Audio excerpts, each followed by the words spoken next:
애청자 여러분 안녕하십니까? 투데이 오늘은 김인실 대리사입니다.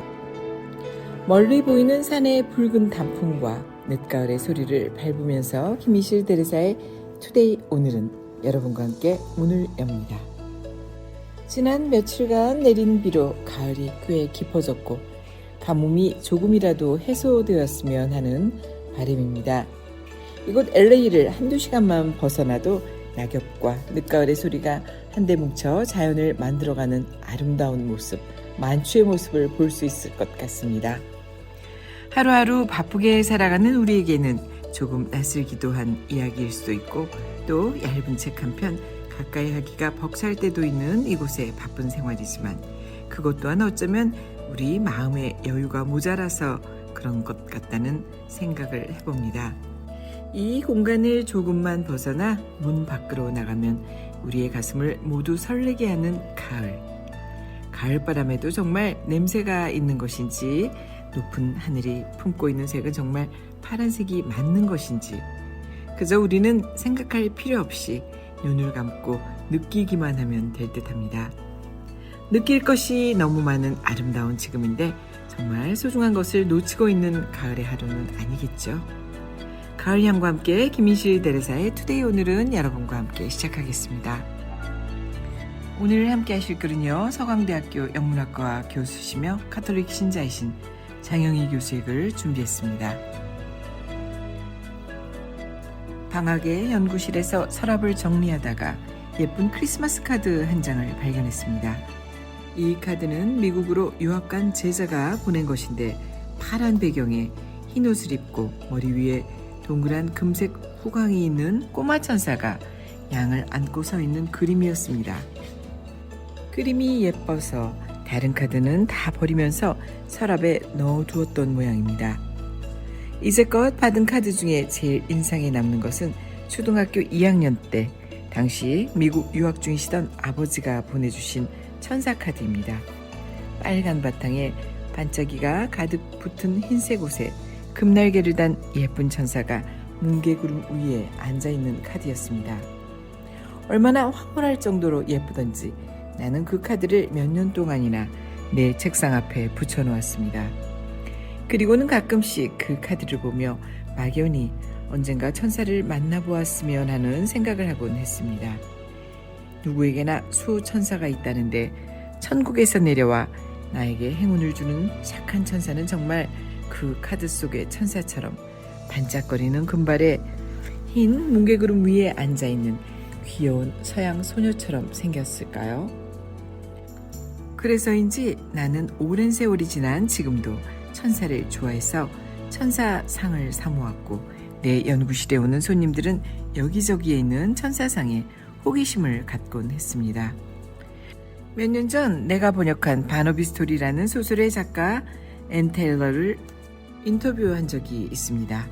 소설은 거동이 힘든 노인들을 돕는 심부름센터에서 일하는 30살 난 청년 바너비가 빗나가고 의미 없어 보이는 자신의 삶에 회의를 느끼고 자기를 구원해줄 천사를 기다린다는 데서 이야기가 시작됩니다. 그래서 인터뷰 도중에 나는 테일러에게 재미삼아 천사를 만나보신 적이 있습니까? 라고 물었습니다. 아니요, 어디까지나 소설 속의 상황이죠. 하고 답을 할 줄 알았는데 테일러는 그런 우문이 어디 있냐는 듯 눈을 크게 뜨며 아, 물론이죠. 이제껏 살아오면서 수많은 천사를 만났습니다. 당신은 나의 천사이고 또 나도 당신의 천사가 될 수 있습니다. 우리는 모두 서로에게 천사가 될 수 있으니까요. 라고 대답했습니다. 우리는 모두 서로에게 천사가 될 수 있다라는 말이 무척 인상 깊었습니다. 천사가 우리를 지켜주고 우리에게 행복을 주는 존재라면 딱히 날개 달린 흰색 드레스를 입고 하늘에 사는 천사가 아니더라도 테일러 말 맞다나 찾으려고만 들면 우리 주변에도 얼마든지 있는지 모릅니다. 그러고 보니 나는 오늘도 천사를 몇 명 만났던 것 같습니다.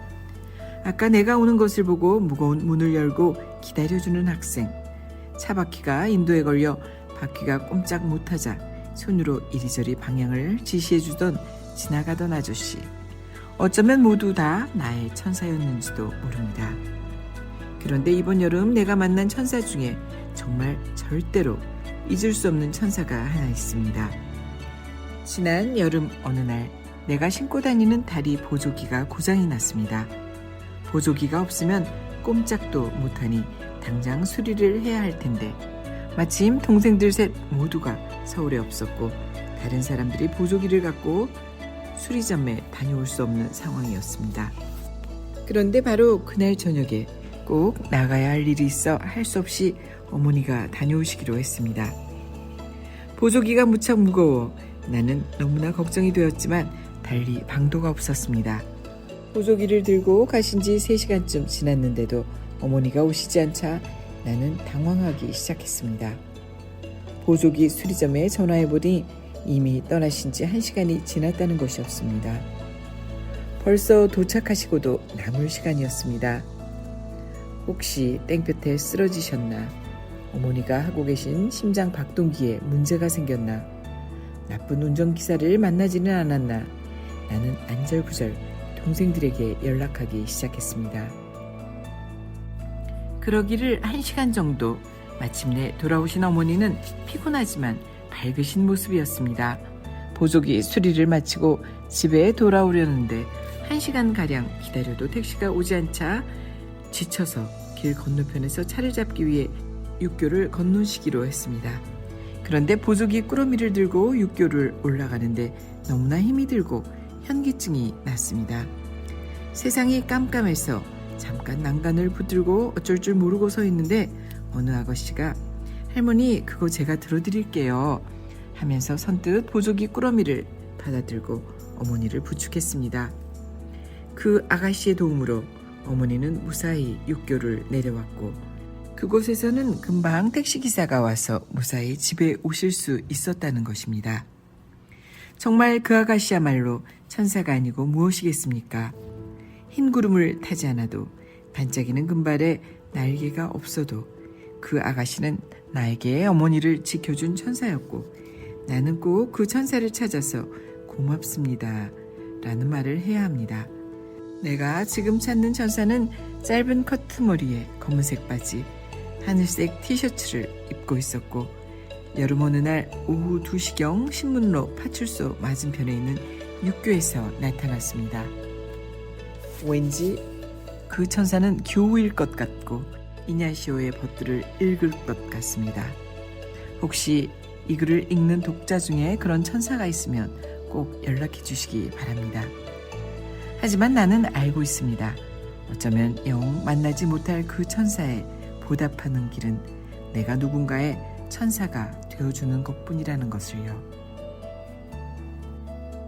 버스가 정류장에 서자 할머니가 버스에 올랐습니다. 한 젊은이가 양보를 했습니다. 여기 앉으세요. 할머니가 갑자기 농담을 걸었습니다. 나 젊어. 젊은이가 응수했습니다. 저도 젊어요. 20대예요. 할머니가 짐짓 태연하게 말했습니다. 나는 20도 안 됐어. 그러자 젊은이가 정색하고 말했습니다. 그런데 왜 반말하세요? 그리고는 모두 하하 웃으며 덧붙였습니다. 죄송합니다. 할머니도 까르르 웃으셨습니다. 만원버스에서 조용히 그들의 말을 훔쳐듣고 있던 사람들도 자동으로 웃음을 터뜨렸습니다. 참 좋은 당신을 만났습니다. 에서였습니다. 혹시 어디론가 혼자 떠나고 싶은 여행을 계획했다가 포기하고 또 계획하며 포기를 반복했던 적은 없으셨나요?